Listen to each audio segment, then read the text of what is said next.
amigos do mundo do vôlei, estamos de volta mais uma semana e recheado de novidades para vocês. Pois é, a Liga Mundial Masculina de Vôlei começou nesse último final de semana e a gente tem muita coisa para falar sobre os Jogos do Brasil. Então, para não perder tempo, vamos direto para o saque rápido. Então, galera, o Brasil estreou na última sexta-feira num jogo contra a Polônia, fortíssima Polônia, do ponteiro Kurek, e foi um jogaço. É óbvio que, por estarmos em início de temporada das seleções, as seleções ainda estão se acertando, ainda estão ganhando ritmo e o número de erros foi até bastante elevado. O Brasil teve o jogo praticamente na mão. Podia ter ganhado, vencido inclusive por 3-1, mas por erros individuais acabou cedendo o quarto set e perdendo no tie-break. As parciais foram de 20-25, 25-20, 25-19, 22-25 no set em que o Brasil vencia e 8-15. A equipe brasileira começou a partida com a base que disputou a última Olimpíada, com o Bruninho levantando, o oposto Evandro, os centrais Lucão e Maurício Souza, Lucarelli e Maurício Borja nas pontas e a novidade que foi o líbero Thiago Brandel, que está substituindo o Serginho, que deixou a seleção brasileira, né? Além deles, 4 estreias entre os brasileiros. A gente teve a participação de Otávio, o Murilo Radic, Rodriguinho e Thales. O oposto Evandro jogou muito bem, apesar dos erros individuais do Brasil, e foi um grande destaque, sendo o maior pontuador, com 22 acertos. Lucarelli também ajudou bastante, fazendo outros 19. Foi um primeiro jogo, né, a estreia de Renan à frente da equipe. Como eu falei, a gente está começando a temporada da seleção, então é normal, altos e baixos, muitos erros, mas a seleção infelizmente poderia realmente ter fechado em 3-1 e não conseguiu. A nossa sorte é que o Brasil já está classificado como sede das finais, então assim, a gente vai usar realmente essa primeira fase para fazer testes, para entrosar melhor a equipe, então o jogo não foi de todo perdido. No segundo jogo a gente enfrentou a seleção do Irã, que veio aí com força máxima e com gana de vencer depois de uma primeira derrota na estreia do torneio. Mas o Brasil já jogou um pouco melhor e venceu de virada, com parciais de 3-1, 21-25, 25-19, 25-22 e novamente 25-22 em quase 2 horas de jogo. Lucarelli mais uma vez deu o ar da graça e fez 19 pontos, ao lado de Leandro, que dessa vez marcou 27. O oposto brasileiro está em grande fase, depois que veio aí do Sada Cruzeiro, fez uma grande temporada sendo campeão da Superliga, continua mostrando forte potencial na seleção brasileira também, visto que o William, levantador, né, multicampeão brasileiro, e também o oposto Wallace pediram aí uma folga maior neste início de temporada. Uma coisa interessante é que no primeiro jogo nós tivemos o Thiago Brandel como líbero titular. Já nessa segunda partida a gente teve uma pequena mudança com a entrada do Thales, né, que fez uma excelente Superliga e acabou agora se transferindo do Canoas para o Funvic Taubaté. E ele foi assim um dos grandes destaques da partida, principalmente na recepção, onde ele esteve seguro, parecendo um veterano. É a primeira participação do Thales na seleção brasileira e nesse jogo ele não decepcionou e tomou conta do fundo de quadra brasileiro. Fechando o final de semana, o Brasil reeditou a final olímpica contra a Itália. Pois é, esse grande encontro entre as seleções que fizeram aí o fechamento da última Olimpíada não poderia dar em outra coisa, foi um jogaço. Primeiro set o Brasil passou por cima dos italianos e fez 25-15. Parecia que o Brasil, mesmo ainda se ressentindo da ausência de alguns atletas, tinha realmente reencontrado seu grande voleibol e não teria dificuldades contra a Itália. A Itália, que vem sem Zaitsev e sem Juan Torena, também mostrou que tem força no segundo set e devolveu com uma parcial de 17-25, com extrema facilidade, onde os erros brasileiros começaram a aparecer. Se o primeiro e o segundo set penderam muito para uma das seleções, o terceiro e o quarto foram extremamente equilibrados. O jogo cresceu muito de nível e o Brasil acabou vencendo os dois por 25-23 e 25-22. Com 19 pontos cada, Evandro e Luca Vettori, os opostos das seleções, foram os maiores pontuadores da partida.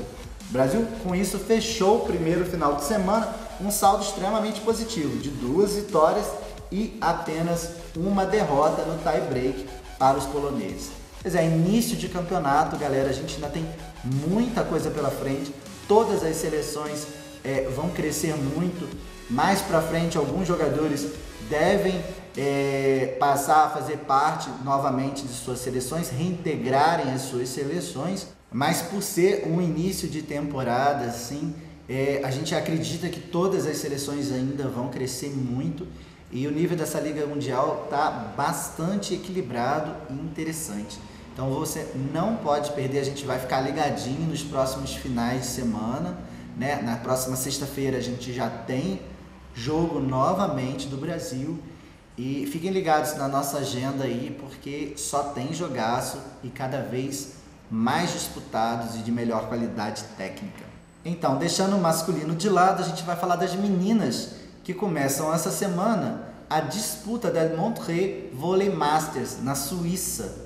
Pois é, esse campeonato que tradicionalmente já abre a temporada das seleções femininas vai ter novamente a participação do Brasil e contando com um time extremamente renovado que fez os 2 amistosos na semana passada contra a República Dominicana.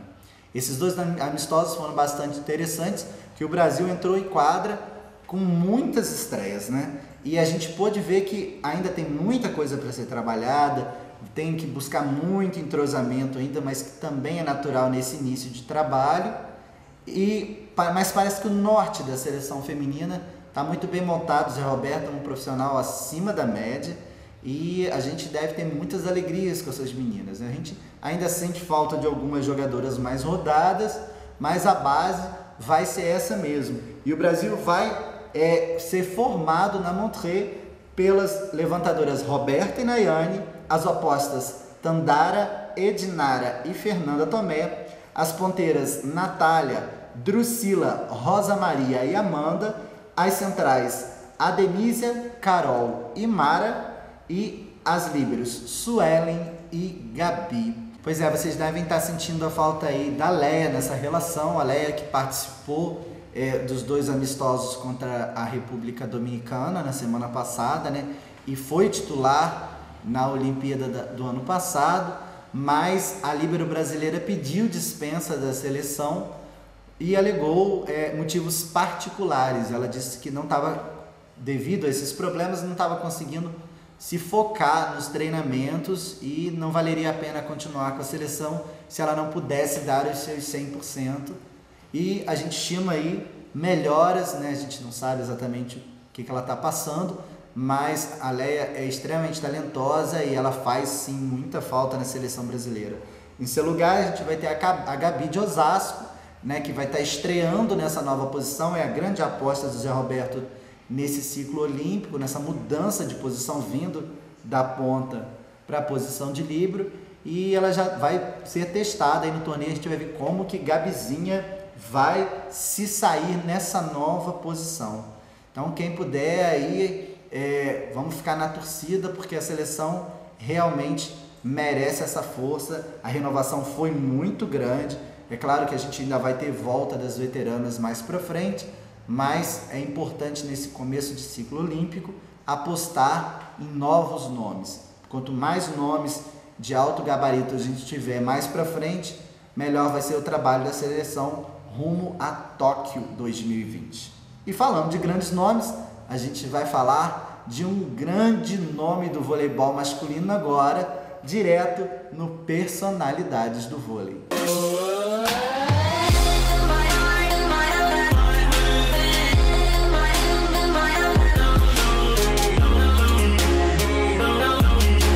A carreira de Naubert Tavares Bittencourt foi marcada por vitórias, títulos e, acima de tudo, por superação.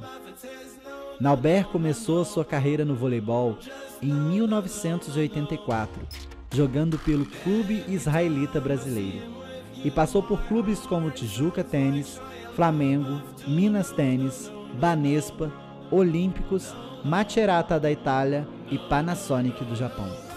Mas foi na seleção brasileira que Naubert conseguiu as suas maiores conquistas. Ele é o primeiro jogador na história do voleibol a conquistar o título mundial nas 3 categorias: infanto-juvenil, juvenil e adulto. Além disso, foi 2 vezes campeão da Liga Mundial e, em seu momento máximo, trouxe a medalha de ouro das Olimpíadas de Atenas, após lutar para se recuperar de uma cirurgia para corrigir o rompimento de um tendão do ombro esquerdo.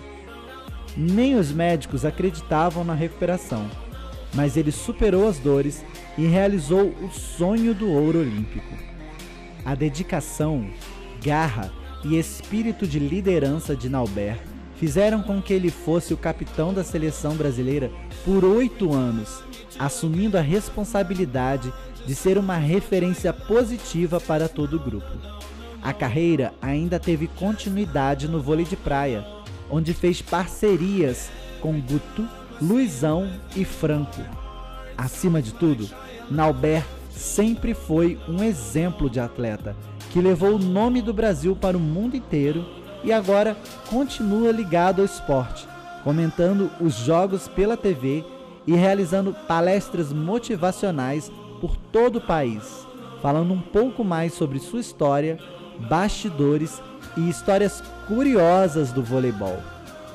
Pela seleção brasileira, Naubert foi campeão mundial infanto-juvenil em 91, campeão sul-americano juvenil em 92, campeão mundial juvenil em 93, campeão da Copa dos Campeões em 1997, sendo o maior pontuador e considerado o MVP da competição, tricampeão da Copa América em 98, 99 e 2001, pentacampeão sul-americano em 95, 97, 99, 2001 e 2003, tricampeão da Liga Mundial em 2001, 2003 e 2004, campeão mundial adulto em 2002, campeão da Copa do Mundo de 2003, medalha de prata e bronze nos Jogos Pan-Americanos de 99 e 2003 e campeão olímpico em Atenas 2004.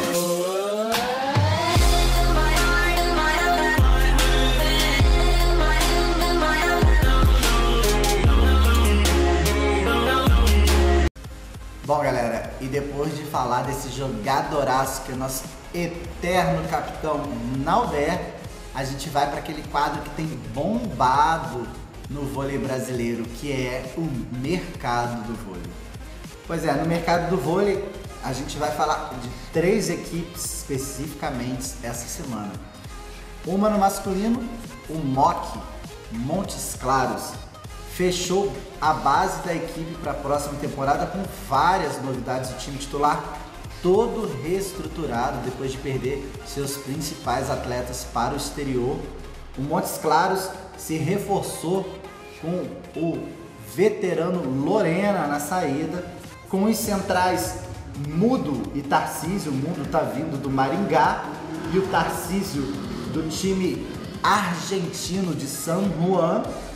Trouxe também o levantador experiente, levantador Sandro, os ponteiros Zanatti, que veio do Lomas Vôlei, e Najari, que veio do Rio de Janeiro, do Botafogo do Rio de Janeiro, além de repatriar o líbero Alan, que veio da Romênia. Então o time vai começar um trabalho basicamente do zero, o time titular é todo novo, mas que promete aí um grande trabalho novamente. Até agora não se sabe quem vai ser o treinador da equipe, né? A gente acha até meio estranho montar uma equipe sem ter o apoio do treinador, porque é ele que vai trabalhar com os atletas, mas a gente tem visto isso em algumas equipes brasileiras, lamentavelmente ou não, e o Montes Claros vai ser mais uma delas.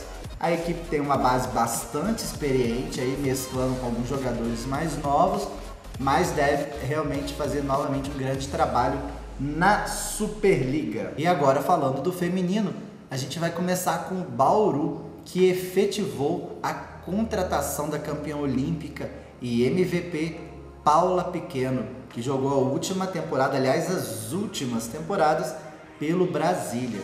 O time está sendo montado com uma média de altura bastante alta e muito interessante, prometendo dar trabalho às grandes equipes mais uma vez. Bom, teoricamente, o time vai ter Paula e Martinez na ponta. Martinez tem sido aí pivô de uma polêmica com seu time italiano. O time não quer liberar a jogadora, mas ela já demonstrou interesse e já está apalavrada com Bauru. É uma grande jogadora de apenas 20 anos e 2 metros de altura, considerada o grande futuro, o grande nome da República Dominicana hoje. Nas pontas, junto com Paula Pequeno, a gente vai ter a Opostelô, que já foi a maior pontuadora da Superliga 2015-2016. Renovaram as centrais Angélica e Valquíria, a super líbero dominicana Brenda Castilho e a promissora levantadora Juma. Então a gente tem uma base aí de jogadoras muito fortes, muito altas, e vai ser um time bem chato de se enfrentar assim. Bauru deve vir aí para lutar pelas semifinais com Minas, Osasco e Rio de Janeiro. Até porque a gente teve aqui outro time que fechou o seu ciclo de contratações e olha, uma verdadeira seleção. A gente já vinha falando do Praia há alguns programas e finalmente ele definiu a última posição que faltava para fechar o seu plantel, que é a posição de oposto. De uma vez só, fechou com a Nicole Fawcett, ex-atleta da seleção norte-americana, que inclusive já teve passagem pelo Minas Tênis Clube. A Nicole vai ser a oposta titular e fechou também com a Andrea Sforzin, que veio do Brasília. E se a gente for analisar nome por nome, time por time, hoje definitivamente o Praia tem o plantel mais forte de toda a Superliga. A gente vai ter aí, dependendo da opção do técnico Paulo Coco, Claudinha ou Ananda como levantadoras titulares. Eu particularmente prefiro a Ananda, acho a Claudinha com muitos altos e baixos. A Ananda é uma jogadora mais centrada e ao mesmo tempo muito arrojada também. Nas pontas a gente deve ter aí Fernanda Garay, ponteira titular da seleção brasileira, e Amanda, que também veio do Brasília. Amanda que tem um fundo de quadra excepcional e vai dar aí suporte para as levantadoras trabalharem bastante com as poderosas centrais que já foram um dia titulares da seleção brasileira juntas, Fabiana e Valeuska. Valeuska que infelizmente anunciou que essa é a última temporada dela no voleibol, forma aí uma das duplas mais fortes do mundo no meio de rede. E agora teremos também a Suelen, que vem substituir a Tássia. A Suelen hoje joga como titular da seleção brasileira, é uma líbero que fez a última temporada na Itália e tem crescido muito. É uma líbero assim, um toque, praticamente uma líbero levantadora, né? Ela tem um toque refinadíssimo e tem crescido na técnica a cada dia, né? Um posicionamento muito bom na defesa e um passe bastante preciso, vide os amistosos contra a República Dominicana na semana passada. E agora a cereja do bolo, Nicole Fawcett como oposta do time. O Rio de Janeiro vai ter muito trabalho para manter o título de campeão nesta temporada, né? Até o próprio Osasco, a gente acredita que talvez ainda contrate algumas estrangeiras. Se não abrir o olho, vai ficar difícil lutar por uma vaga nas semifinais de torneio. Os times agora já estão, tanto no masculino como no feminino, praticamente fechados. Um ou outro nome aí que ainda a gente vai ouvir falar, o mercado vai começar a perder força, mas a gente ainda tem algumas equipes menores que ainda estão se fortalecendo. O caso do SESI, que anunciou nesse final de semana as centrais Marjorie e Dani Suco, além da líbero Érica Pão e da Prieudes, a levantadora Prieudes. O time ainda busca outras jogadoras para as demais posições, assim como também o Rio do Sul, né, que vem aí com Ju Odilon e Lia Castro, a Lia que a gente deu o furo na semana passada, né, em primeira mão para vocês. O time também ainda busca jogador em algumas posições, então são times que ainda podem se fortalecer, mas os grandes nomes da competição já estão basicamente fechados. E o prognóstico é que tenhamos uma Superliga de tirar o fôlego. Vocês não pedem por esperar, a gente vai ter aí muita notícia para conversar sobre o voleibol brasileiro. Bom, galera, é isso aí, mas antes de a gente encerrar o programa de hoje, queria chamar a atenção de vocês para uma novidade. A gente tentando agilizar a chegada de informações para você, para que você esteja sempre atualizado sobre tudo que está acontecendo, a gente vai transferir a nossa agenda direto para a nossa página no Facebook, que está aparecendo aqui, minha produção está colocando aqui, ó, @Face Mundo do Vôlei. Quem não curtiu ainda, curte lá, porque a nossa agenda vai estar sendo deslocada para lá, para que você possa realmente não perder nada das competições que estão sendo veiculadas nas televisões brasileiras, né? Então, para que você fique ligadinho nos jogos, não perca nada, a gente está tentando agilizar o processo, colocando, já que o nosso programa é semanal, colocando esse tipo de informação e outras também, algumas informações que a gente acha necessário e importante que você saiba antes da próxima edição do programa. A gente vai estar disponibilizando lá na nossa página no @Face Mundo do Vôlei. Então fica ligadinho, além de estar ligadinho na gente aqui, fique ligadinho também no Facebook para estar por dentro das últimas notícias do voleibol. Tá bom, galera? Então, ó, eu vou ficando por aqui, mas semana que vem a gente tem um encontro marcado novamente. Tá legal? Um beijo grande e até lá!